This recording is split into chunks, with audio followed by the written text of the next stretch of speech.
So, welcome to our lecture today on fatigue and frailty in the elderly patient. I'm Dr. Pam Tronertti, Medical Director of Senior Services at the Parish Senior Consultation Center in Titusville, Florida.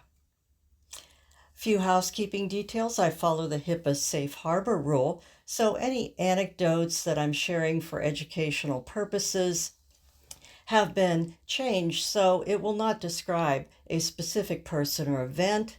It has essentially been fictionalized so as to protect patients' privacy. Any conflict of interest? Well, I have to admit that I have no conflict of interest other than my own desire to avoid becoming frail, although I do have to admit I'm often fatigued, and quite frankly, I just reread the title of my lecture and I am an elderly patient, so full disclosure there. Let's get started. Fatigue in the elderly patient, also known as, Doc, why am I so tired? Now, fatigue is a very, very common problem, but some of the causes can be fairly lethal, so you don't want to overlook a treatable cause. What are those causes? Well, it's like an organ recital. Every possible body system can cause fatigue, from the brain down to the rheumatology joints to the GI tract, the GO tract, heart, lungs. Everything can cause someone to feel tired if there's a problem with it. Let's start at the beginning. Ask the patient, well, when did this start? Because many patients tell me that they were told, well, what do you expect? Of course you're going to be tired. You're 85.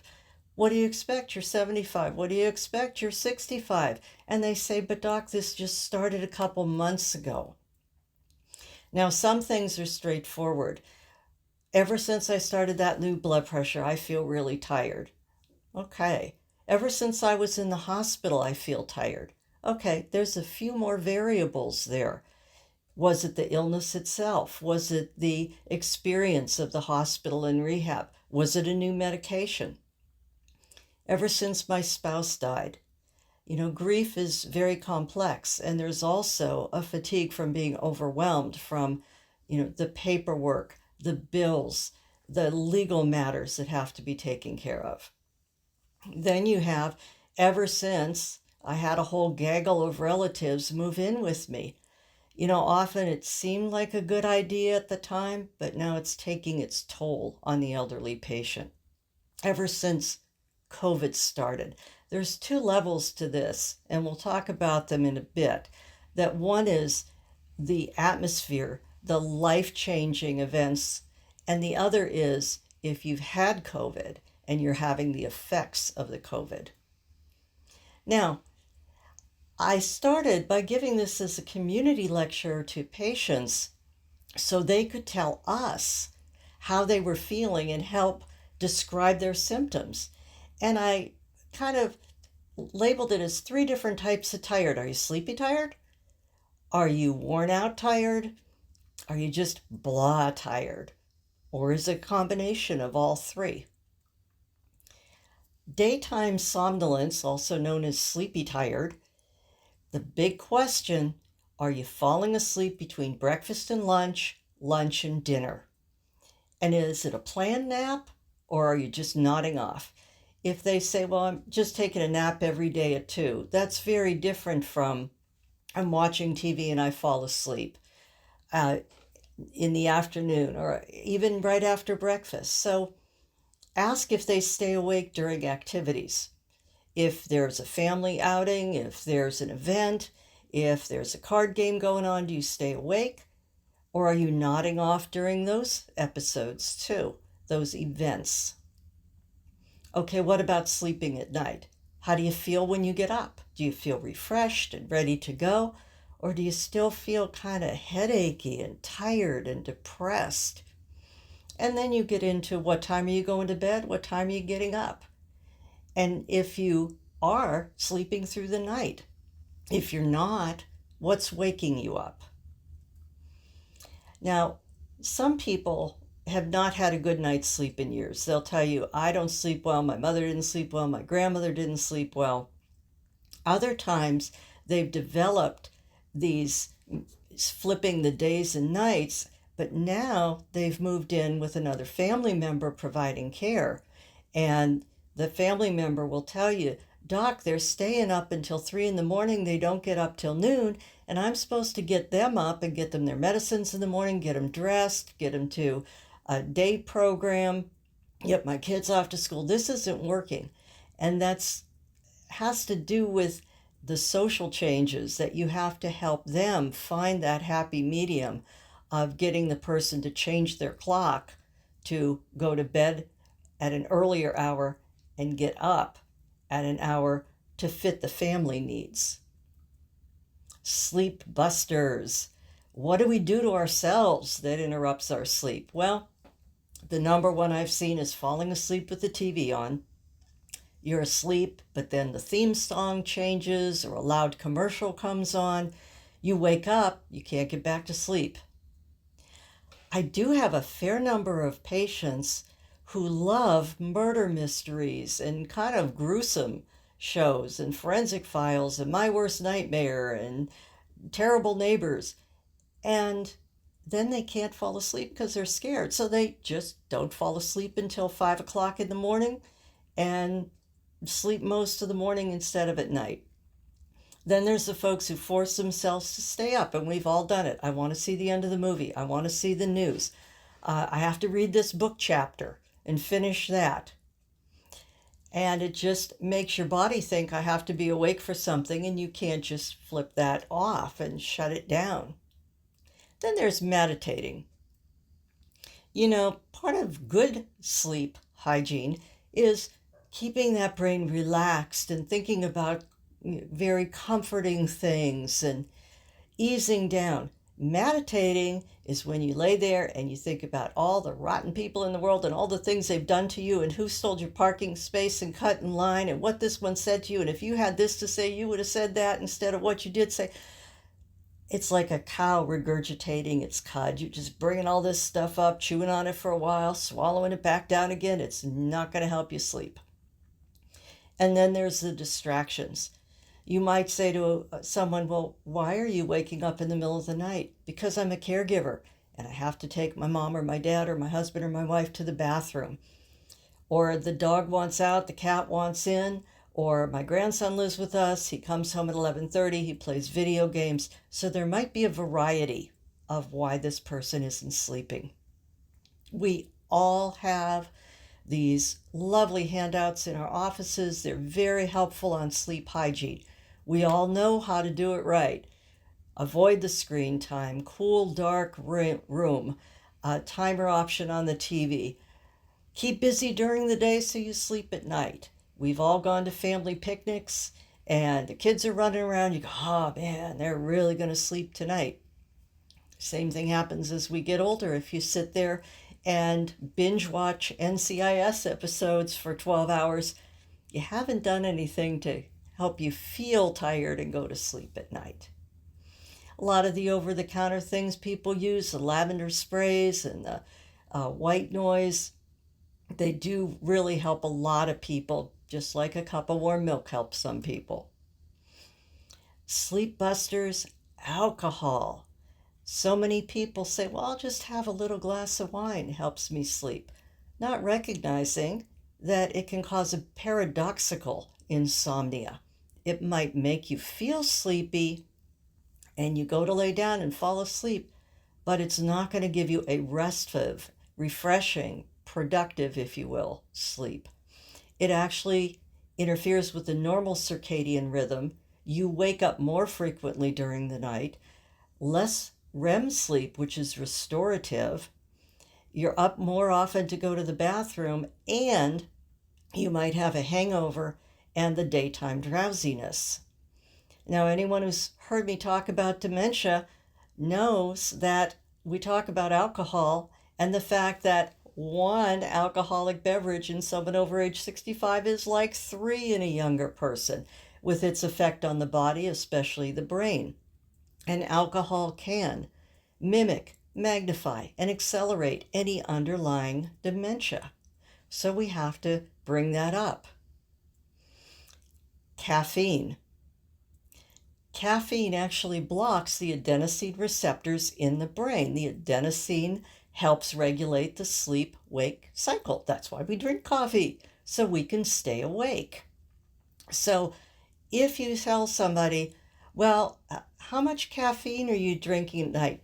Before you get the sentence out, there are two responses. And one is going to be, well, I've always been able to drink coffee until right before bed, doc.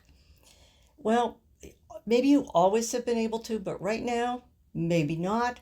Try avoiding caffeine, see if it works. The other thing is people will say, oh, caffeine, oh no, I never drink coffee. Maybe you don't drink coffee, but there's a whole lot of other things that have caffeine in them. Now, I've seen lots and lots of tables and websites about the amount of caffeine. This is pulled from one of those. I find it easier to say a cup of coffee has 100 milligrams of caffeine and a cup of tea has 50. The cola is variable depending on the size of the serving. The chocolate, depending on, is it chocolate cake, chocolate bar, chocolate fudge, chocolate syrup, but there's still caffeine in chocolate. And espresso, you might say, ooh, there's less caffeine in espresso. Yeah, but you're drinking a lot less of the espresso. And again, look at our serving sizes. These are average cup sizes, not the travel mugs and all the other great big containers we have now for beverages. Many of the energy and the memory supplements rely on caffeine. That's why this particular product helps you focus and concentrate, because it has caffeine. And yes, we know it does help. So that's how it's marketed. But caffeine by any other name, just like there are 50 different names for sugar, there's a whole lot of names for caffeine. At the bottom, coffee fruit extract. Doesn't that sound lovely? That's what's in the memory aid Nariva, is 100 milligrams of coffee fruit extract. All of these others, patients may not recognize that these names are all caffeine. So what are my recommendations? No caffeine after 2 p.m. That's coffee, tea, cola, chocolate. But doc, I always have my cup of chocolate ice cream. Well, have caramel ice cream instead. Replace the cola with root beer. How about a decaf? Oh, no, doc, those have caffeine too. Yeah, 2 milligrams. Much different, much lower level. Medications, let's not forget, the decongestants. A lot of the over-the-counter headache remedies have caffeine in them. Our prescription meds, prednisone, can keep you awake. Diuretics. I've had folks say, well, somebody next to me in the grocery store line said that you should take your blood pressure meds at night, and I take Lasix, furosemide, for my blood pressure, so I started taking that at night. Yeah, not good advice. Some of the more activating antidepressants might interfere with sleep, and Aricept donepezil, which we use, of course, for dementia, can cause leg cramps and nightmares, which is going to interrupt your sleep. When this happens, I will tell my patients, we'll try taking it with lunchtime or breakfast instead of later in the day. And if that doesn't work, try a half a dose and go from there. I was taught in medical school, the top 3 causes of daytime drowsiness are medications, medications, and medications. But which medications? I have a mnemonic, not AOT, but PND-AOT, and that is also my Where's Waldo. When you give lectures like this, you can look at those slides 100 times, and it's not till you have an audience in front of you that you look at your slide and go, oops, a little bit of a typo there. It should be PDN-AOT. So which medicines cause drowsiness? Not AOT, but PDN-AOT. Not all of them, but pretty darn near all of them cause drowsiness. If you read package inserts, in other words, most medicines can cause it. Certainly anything that affects the brain, that's where the side effects are, but also the blood pressure medicines, even the anticoagulants. Patients are telling us the newer ones are causing drowsiness, tiredness, bladder control meds, of course, the pain meds, the muscle relaxants, and the ones that we use for neuropathy. Sleep apnea, the mother of all sleep disorders. I'm worried you have sleep apnea, but doc, I sleep fine. Yeah, it's not about how you sleep, it's about how you feel during the day. So, do you wake up tired and headachy? Kind of classic for sleep apnea. Do you snore? Now, no one ever snores. You'll sit there and ask the wife, now, do you snore? Oh, no, I don't snore. And her husband looks over and goes, honey, I love you, but the garage band next door has filed a noise complaint. I had to put earmuffs on the dog. I love you, baby, but you snore.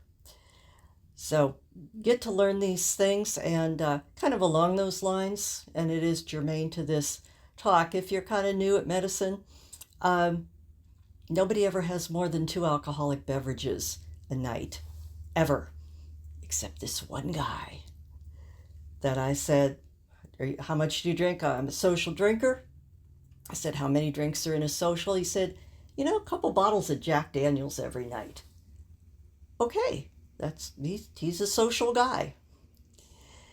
So you have to get to the bottom of things. You have to dig a little deeper to get the right answers, get the truth. And the other question is, have you been checked for sleep apnea before? And you get the hiss, yeah. That's, yeah, I was checked a few years ago. They said I had sleep apnea, but doc, I don't want to use that mask on your face, and it's terrible. But yeah, maybe this person already has a diagnosis of sleep apnea. We just have to talk about it and talk about the risks of what happens if it goes untreated. While I'm checking that out, I love doing physical exams, and this is one of my favorite little pearl. One of the findings, the crenated tongue, also known as the pie crust tongue, the scallop tongue, it can indicate a variety of things, but also the top 2 are sleep apnea and dehydration. So it's because the body is trying to open that airway, the tongue is jutting forward, and you see the indentations of the teeth around the tongue. Of course, my family's also like this because they'll say, see, mom or dad, I told you weren't drinking enough. Here's a physical finding, and now we're going to kind of monitor your drinking water better to make sure you're hydrated. The sleep study, of course, we have access to wonderful sleep labs. They can do the test at the lab or set the person up for a home test. Treatment is CPAP or BiPAP. Now, people do have to wear these. I've heard them compared to the face huggers in the Alien series. So somebody actually came up with putting the alien face hugger onto a CPAP device. Has a lot of fun with it. The tagline of Aliens is, in space, no one can hear you scream, but now it's in space, no one can hear you snore. The Inspire device for sleep apnea. Patients will say, I don't want that CPAP, give me the Inspire device. So here's a little nugget about that. Essentially, it's a pacemaker for the tongue to keep that tongue jutting forward and open the airway. As of this writing, it's incompatible with most MRIs. So if you figure that you might need an MRI in the future, this might be a problem. To qualify for the Inspire, you have to have at least moderate sleep apnea, not mild. You have to fail a trial of the CPAP.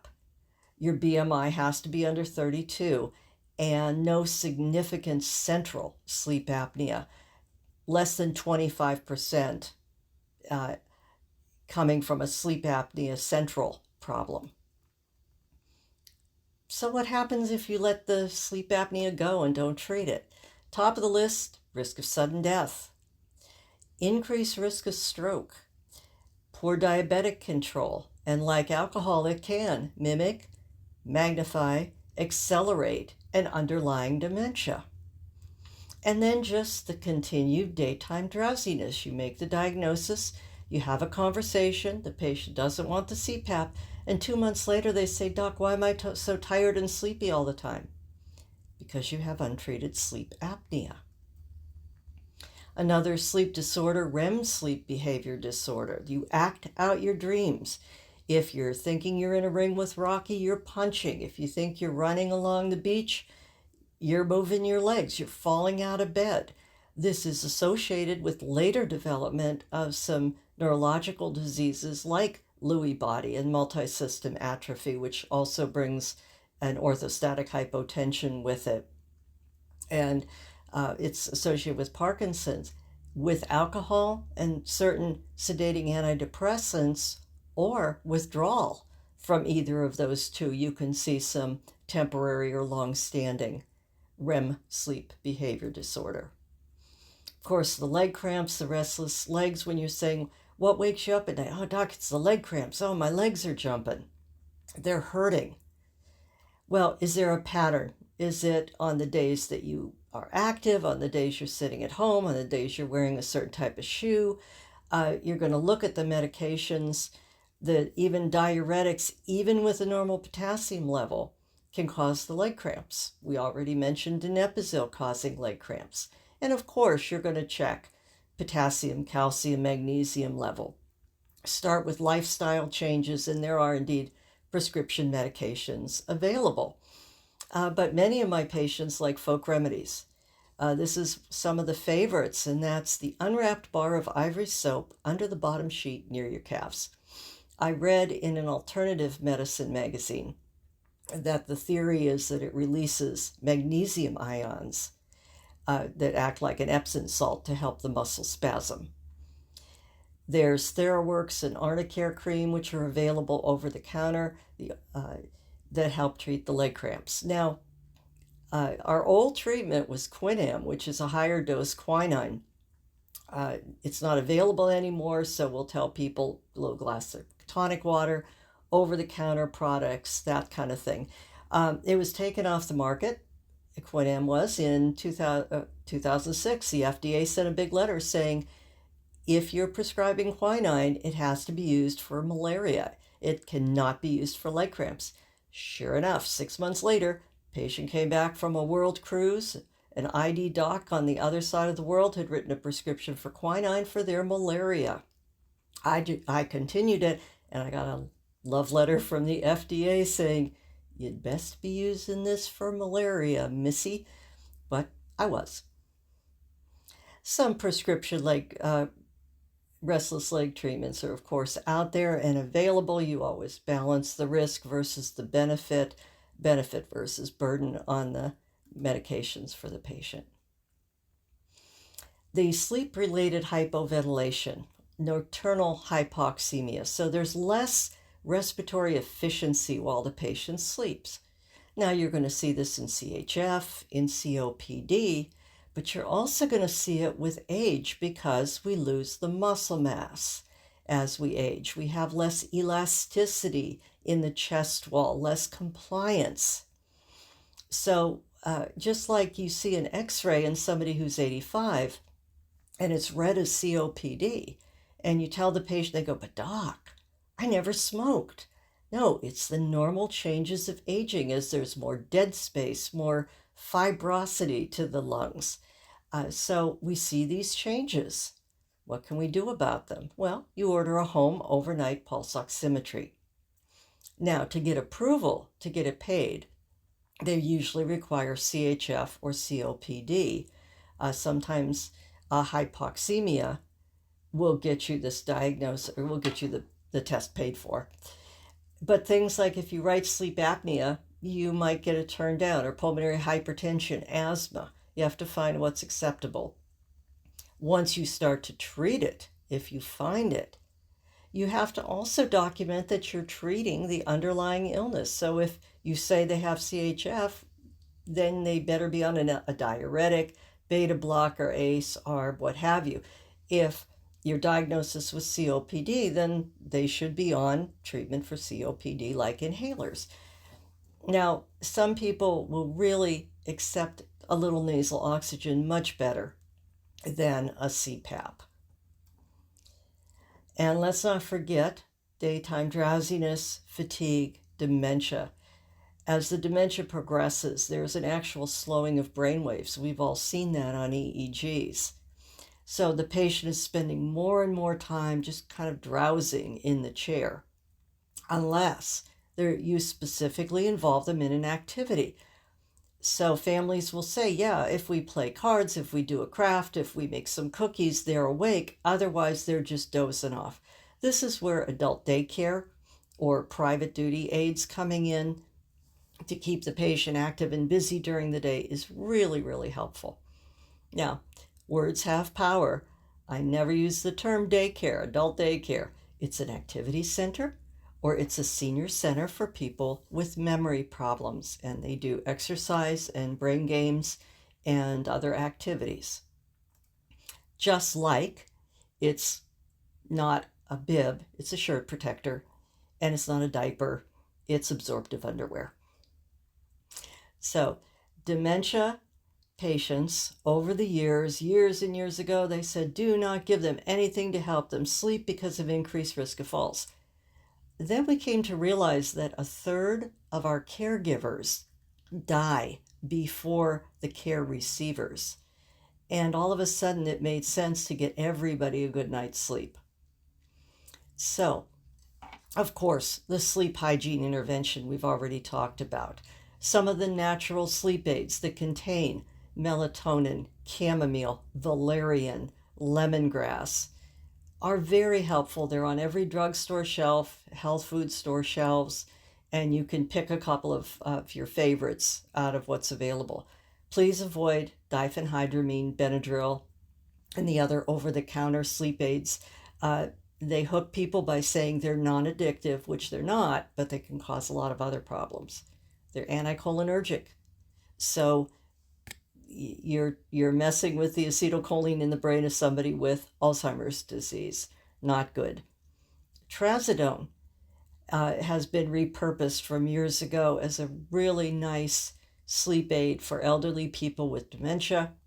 You can start with half of a 50 milligram tablet, work your way up to a therapeutic dose, and it seems to have minimal side effects, although increased appetite would be one of them.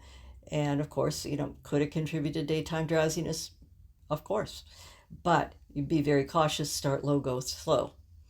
If the problem is a dementia patient with agitation, restlessness, then you may have to use a more sedating antipsychotic like Seroquel, quetiapine. Of course, here's the package insert for the antipsychotics. Do not give these to elderly people with dementia because you are going to increase their risk of death 1.7 times. And half of my family say, okay, doc, let's not use that. And the other half say, doc, if you don't give them a night's sleep, they're going to be in a nursing home. So give them what you need. But document this in the chart that you've reviewed this, they understand the risk, and they're agreeable to prescribe this medicine. Now, next is the worn out, tired, the easily fatigued. Doc, do a little bit, I have to sit down and rest. Now, my little doctor brain goes straight to cardiac and pulmonary, but you have to say, why do you have to sit down? Well, my back hurts. Okay. Well, because I feel like I'm going to pass out if I'm standing there chopping vegetables. Or, yes, because I get short of breath. So your workup, of course, if it's back pain, you're going to do the x-ray of the back, CAT scan. Don't forget those abdominal aortic aneurysms that seem to crop up and kind of take us by surprise sometimes. And of course, kidney disease, tumors, hydronephrosis from blockage. The feeling faint, orthostatic hypotension. Orthostatic hypotension, much like fatigue, has many, many causes. Simple is dehydration. More complex is anemia, and then the medication side effects and the autonomic dysregulation that you see with diabetes, with Parkinson's disease, with multisystem atrophy. In our office, we do check everybody's blood pressure sitting and standing, and it's a real eye-opener how many people are mildly orthostatic, and it explains the dizziness and some of the fatigue. And sometimes it's as simple as increasing the water, the salt, and the caffeine in a person's diet. The shortness of breath, absolutely. The sleep apnea can cause daytime shortness of breath, COPD, heart disease, valve disease. Don't forget the humble anemia, which can cause you to be short of breath. So to me, the working up this, I do a little bit and I get worn out, has more of a sense of urgency because you are including some serious, potentially lethal cardiovascular pulmonary disease, as well as the electrolyte abnormalities and hypothyroidism, all of these diseases. And then there's the tired, meh. Doc, I don't know. I just don't feel like doing this anymore, uh, doing things anymore. Uh, I don't have any energy. I can't do what I want to do, what I used to. I'm just not motivated. So I thought to myself, well, I can't give a lecture and tell them about that this is an actual thing if it doesn't have an ICD-10 code. So I looked up blah tired ICD-10 code, and there it is. Low motivation or loss of motivation. It comes from the R45 family of diagnoses. So I was perusing these and it came up with R45.21 and I went, what's that? It's hypochondriasis. So let me see if I get this straight. If I write a diagnosis and it doesn't have an ICD-10 code, it's not a diagnosis. But if I think there's something wrong with me, but I really, really don't have anything wrong with me, there's a code for that. It's one of those deep things you can meditate about, like what is the sound of one hand clapping, and if a tree falls in the forest, does it make a sound, and why is there no mouse-flavored cat food? Because I think they'd really like that. Anyway, something to think about. COVID fatigue. You've got two separate layers here. One is the chronic stress. I have had people tell me that they did not go out of their home for a year. They were afraid they were going to go to the grocery store and come back with something that was going to kill them.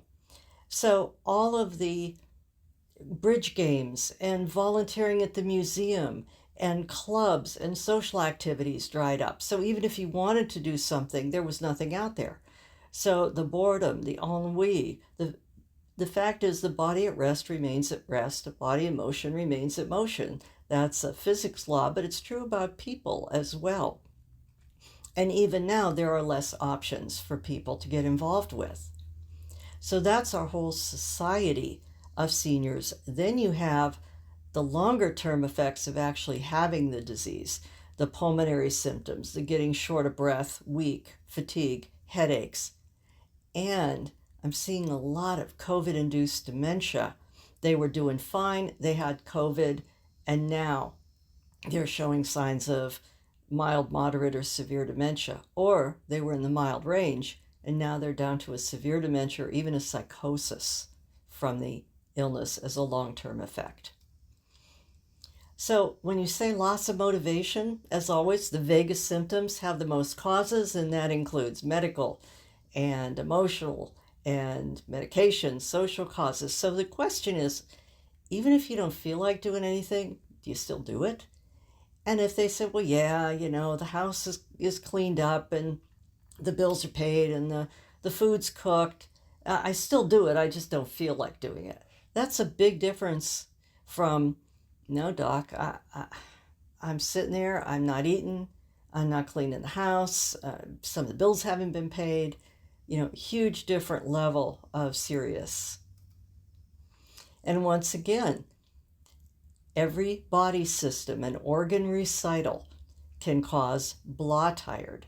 So you're looking at every single part of the body, every medication, every social nuance. So the workup for why, doctor, am I so tired, you may want to actually do a second visit. You could, of course, say, you know what, I looked at you, I looked over your recent labs. I think we have to dig a little deeper. What I'm going to do is go through your records after hours. I want you to come back in a couple weeks, and what you're going to do is kind of keep a record. What are you eating? How are you sleeping? What are you doing for activity?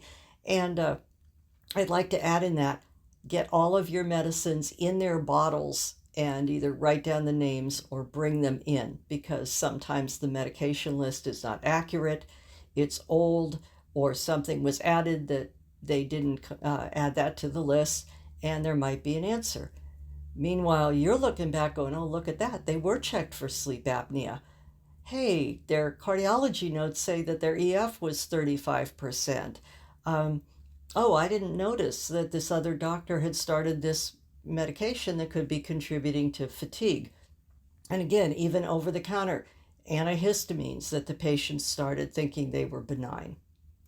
So, yeah, it takes a lot of time, but at least you'll have a one and done answer, so that 2 months from now, and the patient says, gee, doc, why am I tired all the time? And you say, well, remember, you have that little bit of congestive heart failure, aortic stenosis, pulmonary fibrosis, you're mildly anemic, and you have to take that medicine for your heart that makes you tired.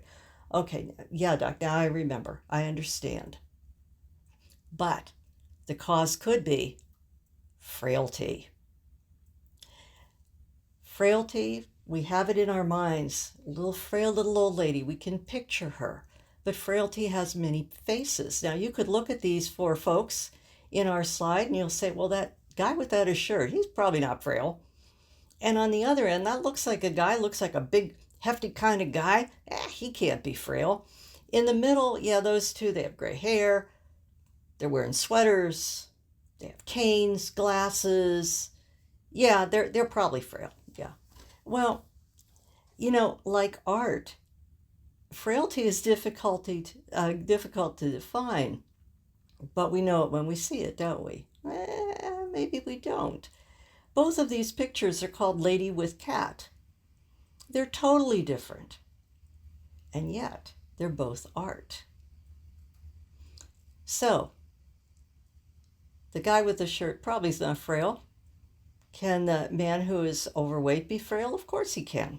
How about the folks in the middle? Well, we need the backstory. If I told you that the gentleman uses a cane because he twisted his ankle running the Boston Marathon, he's not frail. But the lady behind him, who maybe isn't able to do the things she used to do, she needs more help at home, she needs the mailbox moved to the house because she can't walk out to the sidewalk anymore, she's afraid of falling, yeah, good chance she's frail. But why do we need to know that? And is frailty a real thing?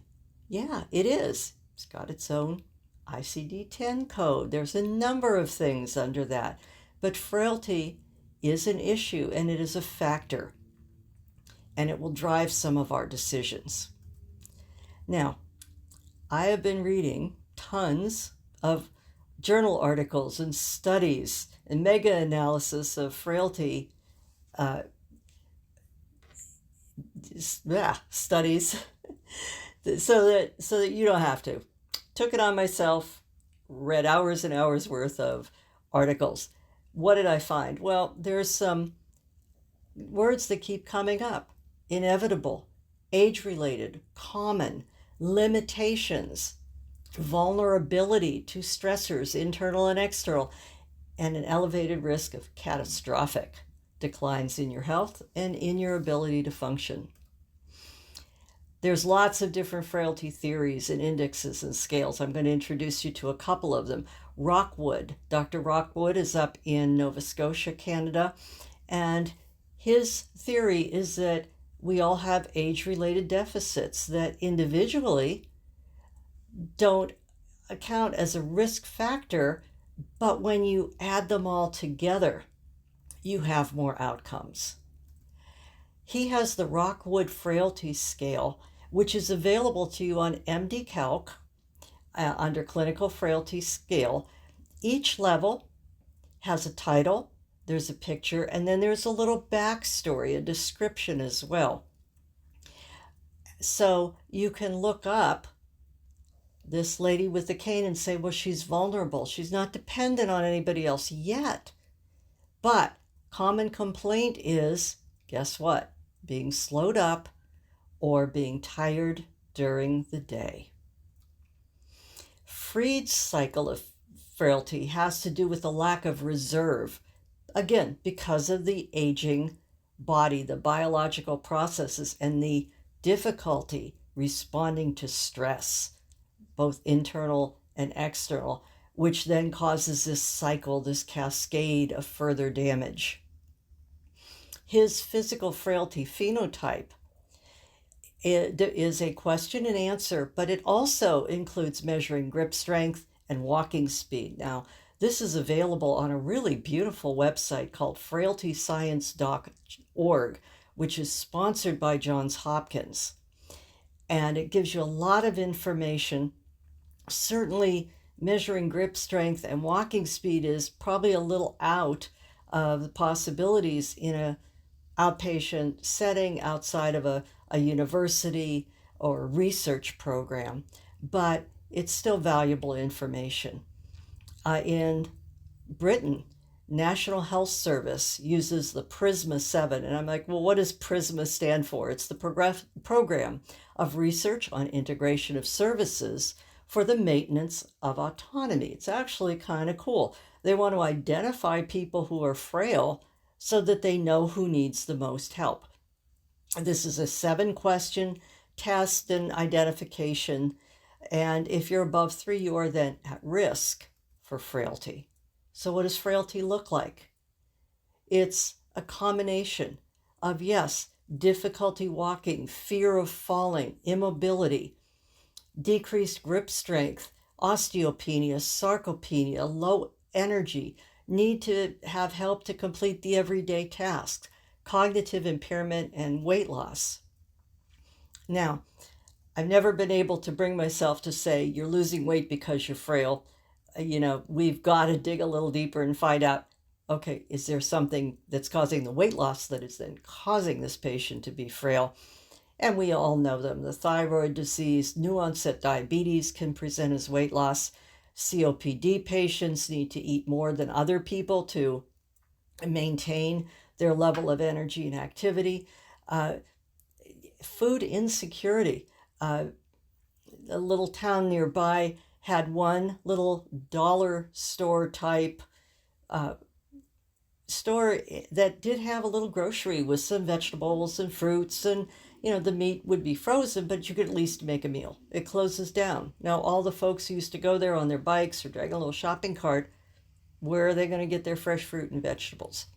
You have to factor in a whole lot of things as causes of weight loss. Are they not eating because they're depressed? Is it that they can't put together a meal because of depression, so they're doing the grab and go snack food instead? So the components of frailty, nutrition, energy, physical abilities, strength and mobility, and cognition. Very complex. Interrelated problems, going to need some complex intervention, but you're up to the task. How many people are we going to see who are going to be frail? Well, these are a couple of really good studies I'm going to share with you from 2015. 15% of people outside the nursing home are frail, 45% pre-frail. And as you would imagine, more prevalent with certain subgroups of patients, older age, already in a supportive residential setting. Now, this is the most important 2 lines in this whole lecture. Start at the bottom. 11% of the robust seniors in this study were hospitalized the previous year. If you were pre-frail, 22% of those patients were hospitalized the previous year. If you were frail, it was 42%. So if you go from robust to pre-frail, you double your risk of being in the hospital. If you go to frail, you quadruple your risk. Another study looked at the whole world, 15,000 references, 120,000 people across the globe. Some of the fun numbers that came out of that in 1990, about 9% of the people were over age 60. By 2050, they expect 21%. So instead of 10% of the world population being over 60, 20% will be over 60. They also felt 1 in 6 community-dwelling older people were frail. What else did they uncover? Chronic diseases, of course, contribute to frailty, and obesity can contribute to the risk of frailty. As you can imagine, they're seeing more frailty, pre-frailty in the long-term care facilities. So why is it important to identify frailty? Because you're going to have that increased morbidity and mortality, hospitalizations, adverse outcome, need for long-term care. You're going to have that conversation of, okay, your mother's ready to go home, but who's going to provide the meals? Is she going to be able to get to the bathroom by herself? Who's going to set up these medicines? There's going to be more needs, or does this person now need assisted living because of frailty? And what else is increased with frailty? Again, I got to hammer this home. Mild frailty doubles the risk. Severe frailty quadruples the risk. The risk of what? Everything. Morbidity, mortality, hospitalization, placement, and heavens to Betsy, elder abuse. I had this lecture done. Then I opened up my Journal of the American Geriatric Society earlier this year, and there it was. Frailty predicts referral for elder abuse evaluation. Now, we knew since about 2016 with Dr. Dong's studies out of Chicago that as dementia progresses, the risk of elder abuse progresses, which was counterintuitive because I assumed that people who were more active and they were, angry and contrary, risk of leaving the home and going out at night wandering, that those folks were at higher risk for abuse. But no, it's the weaker and frailer you become, the further the dementia progresses as well, increases risk of elder abuse. Psychological frailty. I didn't see this in any other study. And we've all seen it, that the person has a terrible stress. A grandchild dies, a spouse becomes very ill, they lose their home, and everything falls apart. There is no resilience. There is no way to cope and compensate because of the psychological frailty that occurs. Tilburg University in Germany had their own frailty index that did look at the physical frailty, the psychological frailty, the social frailty. Now, frailty impacts your medical decision making. I read this article, Transcatheter Aortic Valve Replacement over age 90, Risk versus Benefits, because I had to, because I had folks in their 90s asking me about having a TAVR. And I love this article because it really talks about how folks over 90 might be healthier than your younger people. But it also hit home that if you have people with dementia, with frailty, they're going to be at the higher risk. So I found this really invaluable and an interesting read, even though it's a little bit out of my specialty. So to put it mildly, it's not the years, baby. It's the mileage.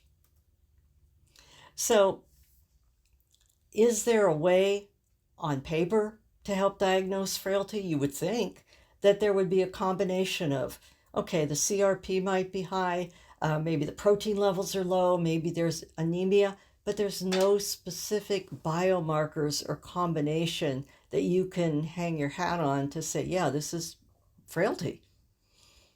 And what do we do if we see a patient who's frail? Increase proteins and vitamin D, the resistance exercises for upper body strength. 50% of people who fall on the floor after age 65 can't get up because they lack the flexibility in the upper and lower body strength. The caregiver support, encouraging social interaction, games, hobbies. Go read a different kind of magazine than you normally would. Go see a museum. Go watch a different TV show. And then what are the immediate needs? And then what's the long-term planning, or what I call the what if? What if your mom can't remember how to use the phone anymore to call 911? What if they fall? Who will find them and when? You have to start thinking about those things, sharing them with the family. Does intervention work? No. Now, I'm going to rephrase that, because intuitively, that what do we do all day? We tell people to eat right and to exercise. The studies themselves don't find that intervention, when they did study groups where they had exercise and they had dietary interventions, that it decreased morbidity and mortality. But I can't help but think that it has to have some positive effect, at least in the short term. So the definitions and the words that came out of the frailty articles, one of them was inevitable. Is there a way to stop the clock? Well, maybe not, but you at least need to know what time it is, right? So you need to identify frailty and pre-frailty and who needs the help. So, and you can say, we lose 1% of our muscle mass per year after age 40. Let's do some bodybuilding exercises with a personal trainer, a physical therapist, the cardio to keep your cardiopulmonary function and your stamina, healthy Mediterranean type diet, even the arthritis.org website will talk about avoiding the inflammatory foods, the processed foods, the sugars, because it seems to worsen the arthritis. So eat right, exercise. Now, this kind of dovetails into my geriatric world has the 5 M's of geriatric: mind, mobility, medications, multi-complexity, and what matters most to the patient. Under mind, we have patients with mild cognitive impairment. Not that they can't do the things, but they're struggling to do the checkbook, struggling to set up these meds. Then you can intervene. Is there dementia? Is there depression? Is there a medical treatment for this mild cognitive impairment? Are they on some meds that are making them a little foggy? Is it the sleep apnea?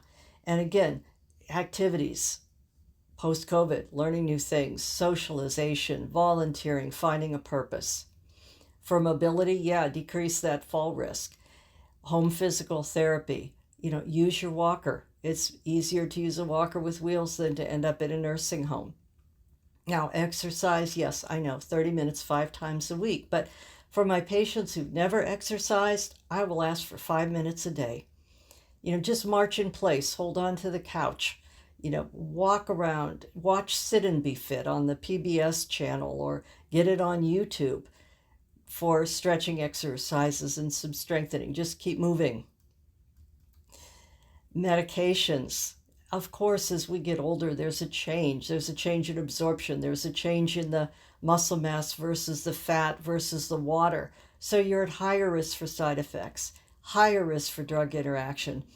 And you have to try to manage medication reconciliation. It's really tough to look at all the meds all the time, but it's kind of simple to manage that once you know exactly what you're managing.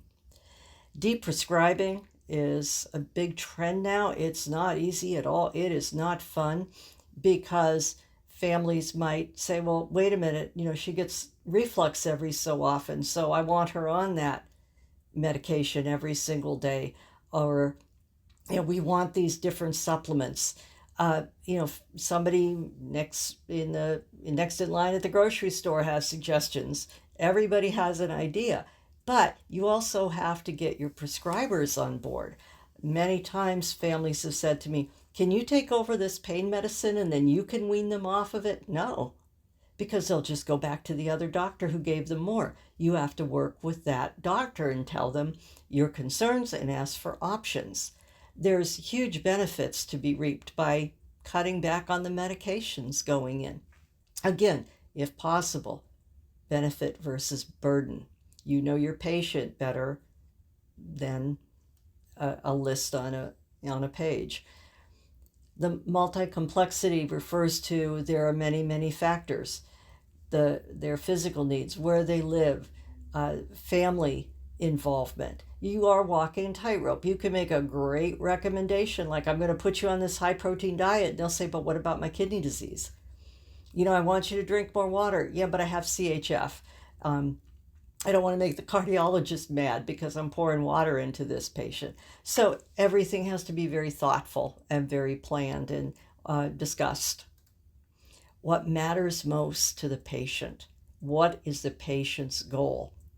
This is going to get the family on board and impact everybody from diet to exercise, and also to say, your goal is to remain in your own home. To do that, we have to make you safe. That might mean in-home physical therapy. It might mean a different kind of shower and bathtub. It might mean some cameras in the home. A lifeline with an auto alert, please. The auto alert, just like it sounds, will automatically alert if the patient were to faint, have a stroke, be in a delirium state, and not know to press the button. If that patient hits the floor, that thing's going to go off. And it also stresses the need that, we need everybody. We need the social worker, the physical therapist, the occupational therapist, your pharmacist, people involved in your care. So, my take is frailty. It's common. It's not inevitable. You can prevent it, maybe, hopefully, with nutrition and physical activity, a purpose in life, and the support of family and the medical team. So thank you very much for letting me share all these thoughts with you today. Thanks for the excellent care I know all my colleagues are giving to the patients.